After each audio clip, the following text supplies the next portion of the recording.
कि सर आप कॉन्क्रीटनेस भी कह रहे हैं, क्लैरिटी भी कह रहे हैं, दोनों में फर्क क्या है? देखिए, कॉन्क्रीटनेस का मतलब ये था कि तुम ऐसी डेट यूज करो, ऐसा नंबर यूज करो, ऐसा फैक्ट यूज करो जिससे बात पक्की हो जाए, जिससे बात पुख्ता हो जाए। हाँ जी, बात पक्की हो जाए, बात पुख्ता हो जाए। लेकिन क्लैरिटी का मतलब ये है कि बात आसान हो जाए। क्लैरिटी का मतलब क्या है? बात आसान हो जाए। ये ठीक है कि क्लैरिटी का कॉन्क्रीटनेस पे असर पड़ता है और कॉन्क्रीटनेस का असर क्लैरिटी पे पड़ता है, लेकिन कॉन्क्रीटनेस का मतलब ये है एक लफ्ज और सारी बात क्लियर। लेकिन क्लैरिटी का मतलब है आसान अल्फाज इस्तेमाल करो जो कि सब बोलते हैं, सबको उनके मीनिंग पता है ना जी? तो चलिए बात करते हैं। ये है हमारा सी नंबर 5। तो ये हमारा पांचवा सी है, ठीक होगी बात? अच्छा, तो जो पांचवा सी है उसको फिर एक दफा कंपेयर करते हैं पिछले सी से कि कॉन्क्रीटनेस का मतलब था कि आप नंबर यूज करें, डेट यूज करें और पक्की बात करें, ठीक है?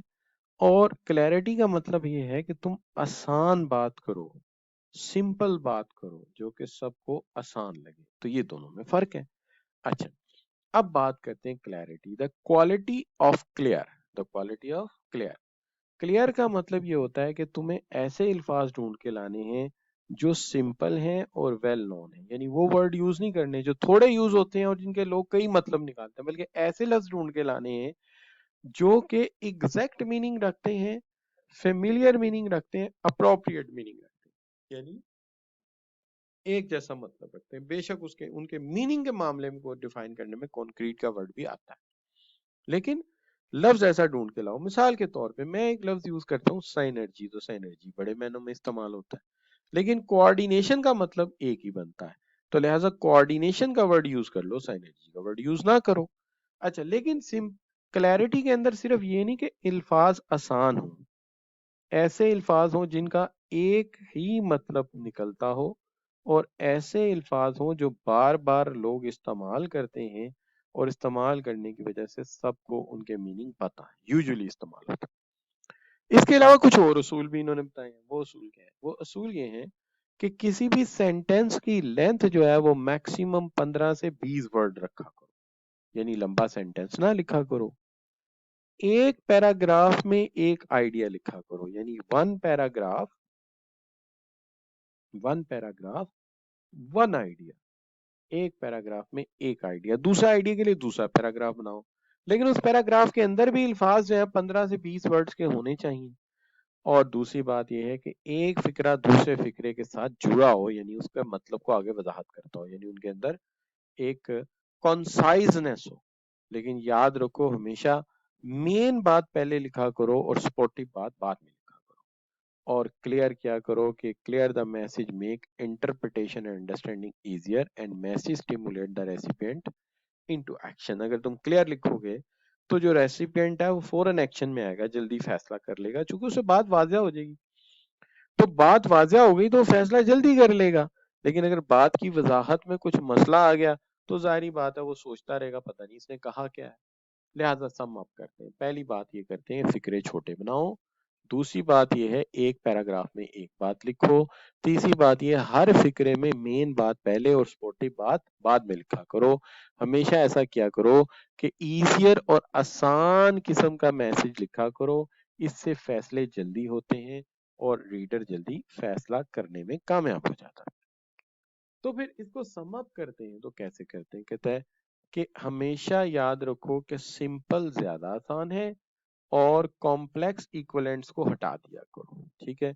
और हमेशा क्या करो, चॉइस ऑफ लॉन्गर वर्ड छोड़ के शॉर्टर सिंपल वर्ड लाया करो, लॉन्गर वर्ड यूज ना किया करो। और लैटिन तो बिल्कुल इस्तेमाल ना किया करो। यूनानी अल्फाज के अल्फाज हमेशा अंग्रेजी के अल्फाज में अंग्रेजी ही यूज होनी चाहिए, इंग्लिश में इंग्लिश यूज होनी चाहिए, और फॉरेन इक्विवेलेंट की तरफ नहीं जाना चाहिए। मतलब ये है कि भाई एक लंबा सा फिक्रा है और वो है सिचुएशन, ठीक है? तो सिचुएशन छोटा है, लेकिन सरकमस्टांसेस लंबा है, तो सरकमस्टांसेस की जगह सिचुएशन यूज करो, छोटा भी आसान भी। और दूसरी चीज ये है कि हमें क्या जरूरत पड़ी है हम यूनानी फिक्रे इस्तेमाल करके अंग्रेजी को और मुश्किल बनाएं? क्या मतलब? मतलब ये है कि देखो, तुम्हें याद है कि सबसीक्वेंट लंबा है, सबसीक्वेंट की जगह आफ्टर यूज करो, ये छोटा है। रिन्यूमरेशन की जगह पे यूज करो, स्पेसिफिक भी है, आसान भी है। डोमिसाइल की जगह होम यूज करो, स्टेटमेंट ऑफ पेमेंट की जगह इनवॉइस यूज करो। और रीजन डेटर होता है फ्रेंच में, ये ना लिखो, इसकी जगह लिखो रीजन फॉर रेजिस्टेंस, ठीक है। और मेंडस अपरेंडी की जगह लैटिन वर्ड की जगह अंग्रेजी का equivalent method of operation use करो, तो तुम्हारा काम आसान हो जाएगा। तो मुश्किल बड़े बड़े अल्फाज की जगह छोटे अल्फाज, फॉरेन, फ्रेंच और लैटिन की जगह ब्रिटिश वर्ड, क्योंकि अंग्रेजी लिख रहे हैं हम, ठीक है ना जी, ये यूज किया करो। लेकिन इसकी क्या मिसाल है कि पहले मेन बात किया करो, फिर सबऑर्डिनेट को लाया करो, यानी मरकजी ख्याल पहले बयान किया करो। अब मरकजी ख्याल क्या होता है? मरकजी ख्याल ये होता है कि देखिए एक फिक्रा लिखा हुआ है, crime, cyber crime because of wide spread use of computer to store the process process personal information is increase rapidly. अब फिक्रा जंपी है, बाउंसी है, उसकी वजह मेन बात पहले आनी चाहिए थी। मेन बात क्या पहले आनी चाहिए थी कि आपको चाहिए था कि आपकी सबऑर्डिनेट क्लास पहले आगे डिस्टर्ब कर रही है, ये होना चाहिए था cyber crime is increasing rapidly, ये है ना मेन बात। साइबर क्राइम रैपिडली बढ़ रहा है because of wide spread use of computer to store and process personal information. तो ये जो हिस्सा मैंने लिखा है, ये जिसको मैं ये जिगजैग से शो कर रहा हूँ, ये बाद में आना चाहिए। अगर ये जंप करके पहले आ गया जैसे पिछले वाले फिक्रे में, तो मीनिंग बर्बाद कर देगा, उसके मीनिंग को खराब कर देगा। तो हमेशा याद रखिए सबऑर्डिनेट क्लॉज बाद में आती है और मेन क्लॉज पहले आती है। चलिए आपसे पूछते हैं, ये बात आपको क्लियर हुई है? जी बच्चों, is it clear to you? Clear है तो जी लिख के एंटर कर दीजिए। छोटे लफ्ज यूज करने हैं, बड़े लफ्ज यूज नहीं करने, फ्रेंच वर्ड यूज नहीं करने, ब्रिटिश वर्ड यूज करने, और मेन बात पहले लिखनी है और सपोर्टिव बात बाद में लिखनी है। अगर आपको समझ आए हैं तो चलिए जवाब दीजिए। Raison d'être is not recommended, in place of raison d'être की जगह क्या यूज करेंगे आप? शाबाश शाबाश, रीजन डेटर की जगह क्या यूज करेंगे? सब बच्चों ने कहा रीजन फॉर रेजिस्टेंस, नहीं रीजन फॉर जस्टिफिकेशन भी ठीक है, ये दोनों थे वहां पे, देखिए ना मैंने दोनों दिखाए थे, ये देखिए जस्टिफिकेशन भी हो सकता है और रेजिस्टेंस भी हो सकता है, दोनों हो सकते हैं। अब देखिए कौन सा ठीक लगेगा, अब सी ठीक लगेगा, जस्टिफिकेशन भी हो सकता है, रेजिस्टेंस भी, तो सी सही ऑप्शन है। इसका ख्याल रखा करें, ये छोटी छोटी चीजों से गड़बड़ हो जाती है। चलिए इसके अंदर बताइए कि इसमें से करेक्ट सेंटेंस कौन सा, ज्यादा क्लियर सेंटेंस कौन सा? शाबाश, which one is the most clearer sentence? जी शाबाश, तो आपने कहा बी बेटर ऑप्शन है, बिल्कुल सही है, बी बेटर ऑप्शन है, आप बिल्कुल सही कह रहे हैं। ठीक है जी, अच्छा चलें इसका जवाब दें। Domicile is not recommended, in place of we should use, हमें क्या यूज करना चाहिए डोमिसाइल की जगह? शाबाश, तो डोमिसाइल की जगह हमें जो यूज करना चाहिए, that should use the A option, home. ठीक है जी, बिल्कुल ठीक हो गई बात।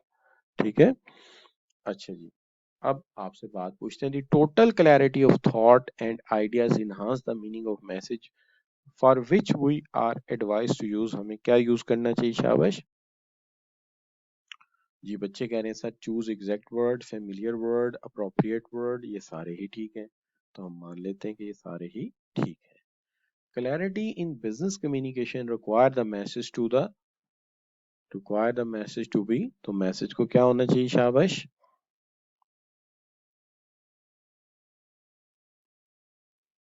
जी शाबाश, शॉर्ट एंड सिंपल भी ठीक है, कंटेनिंग ओनली वन आइडिया भी ठीक है, तो सबसे अच्छा फिर ये नहीं सारों को ये कवर कर जाएगा। Coherence in idea enhance the meaning of the message, तो ये बाकी सारी बातों को कवर कर जाएगा, ऊपर वाली सारी बातें इसके अंदर प्लस प्लस हो जाती है। क्लियर बच्चों? तो यहाँ पे आके आज के लेक्चर को टाइम देखें, आज के लेक्चर को हम वाइंड अप कर लेते हैं।